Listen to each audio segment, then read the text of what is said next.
yung role ko dito, ako si Isadora. Basically, ako yung kontrabida sa show na ito. Pero hindi siya ganun ka-evil. Are you a teacher? Teacher nila? Hindi. Hindi? Okay.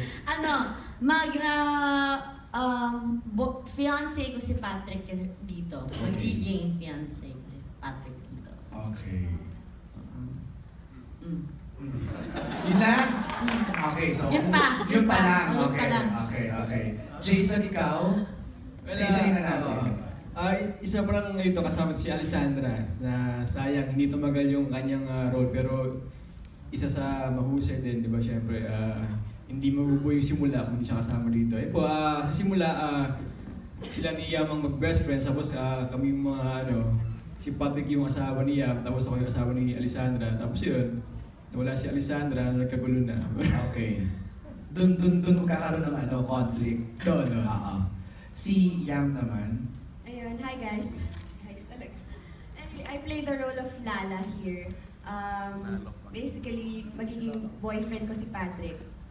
Tapos, magpapakasal kami and all. But it started with my best friend, si Alessandra De Rossi. So sobrang ang dami ng pangarap together. We grew up, bata pa lang kami. Hanggang sa dumating sa point na sabay-sabay namin, ano ba to? Sabaw ko ngayon. Ano yun? Kasi galing akong guys, just to share, I just came back from the States yesterday. So medyo jet lag pa ako. So let me start from the beginning. just to make things clear. So best friend ko dito si Alessandra De Rossi. I play the role of Lala.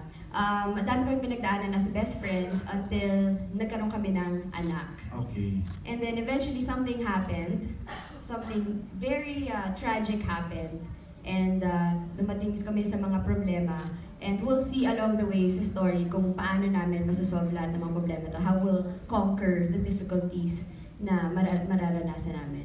And of course, yeah, I'm with Patrick Garcia. I'm his wife here na magkakahiwalay din kami. And then, I don't know where the story will go, but yun dapat natin abangan din. So yun. Thank you. Oh, kasi meron ng fiancé sinasabi si Isadora. Hi, my character here is Ian. Actually, my character here provides kung saan nagsimula yung mga kaguluhan kasi because of my wrong decision making. My character, I don't see my character as a bad character. He just makes very bad decisions. But I don't know kung saan mag-evolve pa yung character ko. Pero as far as I'm concerned, sa nababasa ko sa script at sa ginagawa kong trabaho, hindi siya masama. Masasama lang yung, hindi lang maganda yung mga decision making. Si Tommy siguro, saka si Miho. Hello po guys, ako po dito si Cindy po ako dito. Kapatid ko po dito si Ate B Becca. Galing po akong probinsya dito, tapos mapupunta pa ako sa Maynila, tapos magtatrabaho po ako na Ma'am Lala. Tatrabaho ko sa kanila, tapos isa po kami dito katulong na... Dalawa tayong dalawa ba? Oo nga, kasi ako pinapaliwanag ko yung karakter ko eh. Sorry ha. Dalawa po kami katulong dito. At inaalagaan po namin dito si Princess. Ayun. So yun, abangan nyo na lang po yung mga chika-chikahan namin ng mga kapatid dito. Nakakatuwa po. Balik katulong ka ulit, Viveka. Ewan ko ba? Uy, pero sobrang blessed ako ah. Oh, okay, you first. No. Yeah, you first. Yeah, you first. Beauty before age. Ako po si Kit Principe. Ano? And I'm actually teacher's princess. A teacher's princess. Princess's teacher. And English and everything. But I'm princess's teacher, and I actually end up meeting Cindy because she's in the same household. At first, I'm not too fond of Cindy. I think she's interesting. But yeah, you'll see how the story goes from there. So yeah. Alright. Yun, tama. Ako nga po pala dito si tawag dito, Diday, si Yaya Diday. Pero si Cindy po yung kapatid ko, tinatawag niya akong Manang kasi mas matanda po ako sa kanya, obviously.